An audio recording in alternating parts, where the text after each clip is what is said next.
What's up, guys? It's DB Talking now. DB Talking Birds, DB Talking Philadelphia Eagles. Welcome to the chat tonight. Happy Friday, everyone. So, we have a lot to get into. What are the Philadelphia Eagles going to do for the draft? Sorry if I sound like I'm a little bit out of breath. I got to be honest with you. DoorDash fucking sucks.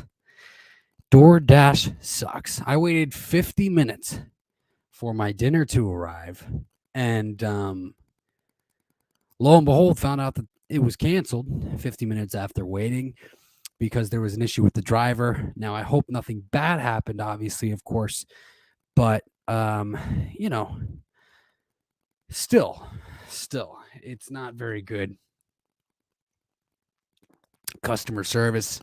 When you don't even receive any updates from your driver or anything like that, or la-di-da, but anyway, enough about that.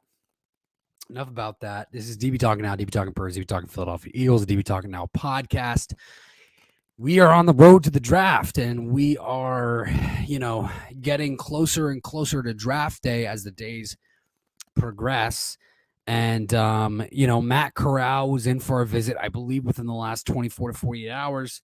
Guys, I'm starting to get. I am starting. It's interesting. I had Birdman on with me the other night doing a live stream, and he asked me if I was nervous. Probably the best question he asked me all night. Now, he asked me a ton of great questions, but that was a good one. And I told him, I said, you know what? I'm not that nervous because I like a lot of these guys that are supposed to go in the first round. I believe that, no matter who we take, no matter what, as far as first round prospect projections are concerned, we're coming away with a player. So, and obviously, in my mind, when I say that, I'm thinking about guys like, the cornerbacks, the wide receivers, the defensive line, the edge rushers, the linebackers, Devin Lloyd, Nakobe Dean. Eagles aren't going to, it would be a big shocker if the Eagles took Nakobe Dean or Devin Lloyd, but they could definitely use either one of those players. Adding one of those players to your defense would be a huge upgrade. I truly believe that one of those guys could bring to the Philadelphia Eagles defense what Micah Parsons brings to the Cowboys defense. But obviously they've had quarterback Matt Corral in for a visit over the last 48 hours. And is Matt Corral worth a first round pick? That's kind of what I'm alluding to. Is Matt Corral worth a first round pick? Guys, I've said it in the past and I'll say it again, I guess. I like Kenny Pickett. I really do. Matt Corral's been getting a little bit more heat. He's been getting a little bit more fire. He's been getting a little bit more, his draft stock has been boosting quite a bit. But does that mean he's the better option in the first round if you're going to take a first round quarterback? Am I worried? To revisit Birdman's question, I think I'm a little worried. Because here's the thing. I think the Philadelphia Eagles are not sold on Jalen Hurts whatsoever. I think we know as Eagles fans that Howie Roseman is impatient, and this is what I do truly believe is that at least some of these quarterbacks that are projected to go in the first round this season in this draft class are going to have better passing mechanics than Jalen Hurts. And knowing Howie Roseman's impatience and knowing that fact, as far as the passing mechanics are concerned, does Howie Roseman take a quarterback in the first round? And is that quarterback going to be Matt Corral? Well, it worries me. And I'll tell you why it worries me, because here's the thing. I believe that pick 15 or 18 is going to be a wide receiver. I've said that already. I've said that before. I'm hoping that it's going to be Jamison Williams, but they do need to address defense, and I do think that they're going to go with a first round wide receiver, regardless of what they do. But what if we're looking at a scenario where they're going to draft a quarterback and a wide receiver?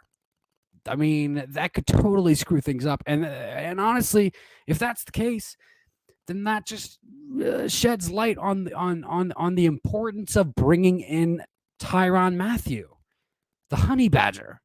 You got to bring him in. You got to sign him. And here's the thing: I think Honey Badger is waiting for that 3-year, $30 million deal, and the Eagles just haven't offered it to him yet. Look, the Honey Badger, and it's not even just the Eagles, right? It's the Saints, it's the Steelers, it's whoever else is interested in the Honey Badger. Honey Badger wants 3 years, at least worth $30 million. Teams aren't ready to give him that yet, and they should. They should, because he's worth it. He's worth it. Right now, among all active defensive backs, he is tied for the most most first team All Pros with 3. Jalen Ramsey has 3. He has 3. I forgot who else has 3, but there are others. Honey Badger is up there as a safety. That's big time. That's big time. But, so just getting to this fact, I think that they got to sign Honey Badger. They've lost Steven Nelson to the Texans. They lost Rodney McLeod to the Colts. I don't think they were going to resign Rodney McLeod regardless. They brought Anthony Harris back. That's fine. He's a stopgap, though. They've got no safeties. And they're not going to draft one in the first round. I think we know that. They got to. I really don't know what their plan is, because honestly, as I'm looking at it at this point in time, the Eagles have more needs now than they did when they entered the offseason. And why do I say that? Well, because they lost Steven Nelson. He's no longer on speed dial for Howie Roseman.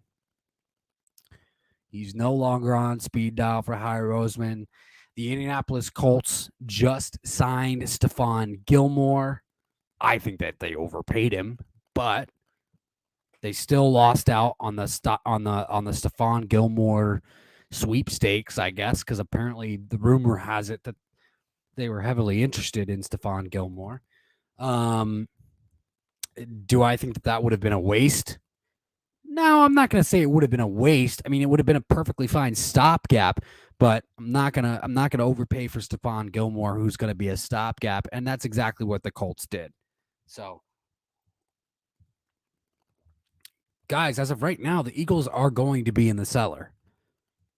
That's not the popular opinion, but they're going to be in the cellar. I guarantee you. But anyway, this is DB Talking Now, DB Talking Birds, DB Talking Philadelphia Eagles. I just wanted to jump on here, give you guys a quick update, give you guys what I'm thinking, and fill you in. But DB Talking Now, DB Talking Birds, DB Talking Philadelphia Eagles, the DB Talking Now podcast. One love, stay safe, stay healthy. Go Birds, baby.